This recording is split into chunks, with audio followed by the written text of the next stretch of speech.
Indian സിനിമയിൽ സകലകലാവല്ലഭൻ എന്ന പേരിന്റെ അവകാശി കമൽഹാസൻ മാത്രമാണെന്ന് ഏഷ്യൻ വൻകര ഒന്നടങ്കം സമ്മതിക്കും. എന്നാൽ അഭിനയകലയിൽ കമൽഹാസനെ വിസ്മയിപ്പിച്ച സകലകലാവല്ലഭൻ ആരാണെന്ന് തിരിച്ച് കമൽഹാസനോട് ചോദിച്ചാൽ ഒരു മടിയും കൂടാതെ കമൽഹാസൻ പറയും മലയാളികളുടെ സ്വന്തം നെടുമുടി വേണുവെന്ന്. ജി അരവിന്ദന്റെ തമ്പ എന്ന ചിത്രത്തിലൂടെ മലയാള സിനിമയിലെത്തിയ നെടുമുടി വേണു കയറിയിറങ്ങാത്ത റോളുകളും മേടിച്ചു കൂട്ടാത്ത പുരസ്കാരങ്ങളുമില്ല.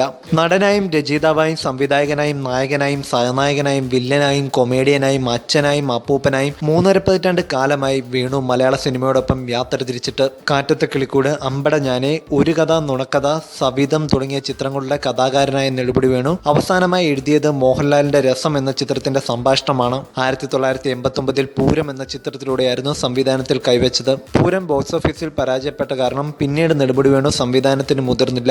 എന്നാൽ 1/4 നൂറ്റാണ്ടിന് ശേഷം വീണ്ടും ഒരു ചിത്രം സംവിധാനം ചെയ്യാനുള്ള മാനസിക തയ്യാറെടുപ്പുകൾ നടത്തി വരികയാണ് നെടുമുടി. അഭിനയകലയിലെ ആചാര്യന്റെ രണ്ടാം വരവ് വളരെ പ്രതീക്ഷയോടെയാണ് ചലച്ചിത്ര ലോകം ഉറ്റുനോക്കുന്നത്.